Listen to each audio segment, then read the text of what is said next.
Pelbagai reaksi telah diberikan oleh rakyat Malaysia setelah Perdana Menteri Malaysia Datuk Seri Anwar Ibrahim mengumumkan penurunan daripada 300 liter bagi kuota budi 95 kepada 200 liter satu bulan bermula 1 April 2026. Antara alasan pihak kerajaan adalah dengan mengatakan majoriti rakyat Malaysia hanya menggunakan 200 liter sebulan ataupun tidak mencecah 200 liter sebulan. Tetapi pelbagai pendapat telah diberikan oleh masyarakat, termasuklah dengan mereka yang menyokong penurunan liter ini untuk sebagai langkah penjimatan oleh kerajaan, dan ada juga yang tidak bersetuju diturunkan kepada 200 liter bagi penggunaan. Sebabnya jika betul rakyat Malaysia majoritinya hanya menggunakan 200 liter, mereka tentulah tidak akan menggunakannya sampai ke 300 liter. Tetapi kemungkinan ada yang akan menggunakan melebihi 200 liter, terutamanya orang-orang yang bekerja jauh daripada rumah yang memerlukan lebihan untuk penggunaan budi 95. Namun perkara ini tidaklah hanya berkisar kepada kuota budi 95 sahaja. Pihak kerajaan juga telah menggalakkan pihak kementerian dan jabatan kerajaan dan juga syarikat swasta untuk meneliti dan membenarkan bekerja dari rumah BDR kepada pekerja-pekerja mereka. BDR bekerja dari rumah ini mungkin mampu membantu mengurangkan penggunaan petrol. Mungkin BDR ini lebih sesuai kepada PMP, pengurusan non profesional, dan juga mereka yang lebih kepada tugasan pentadbiran, pengkeranian.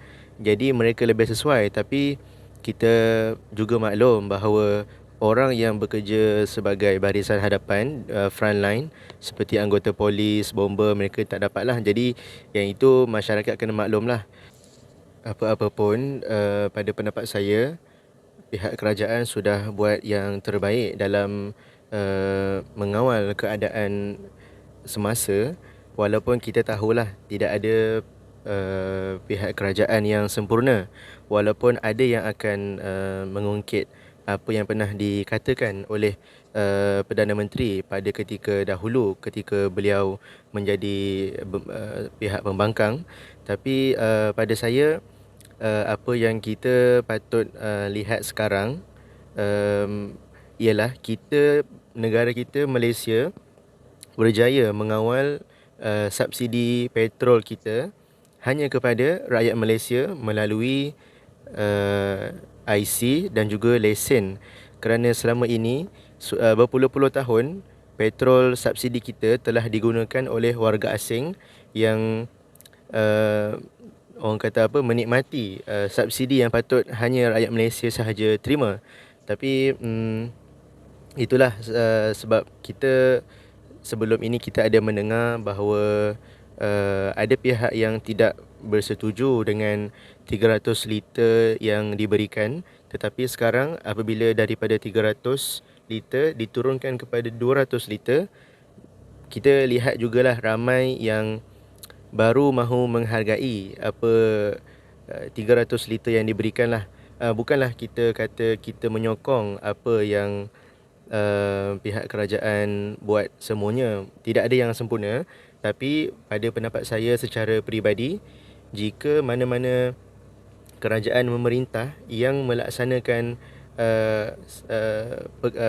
program seperti budi 95 ini, wajar kita sokong untuk menjaga subsidi kita yang seharusnya dinikmati oleh kita sahaja, rakyat Malaysia. Itu saja perkongsian daripada saya. Terima kasih.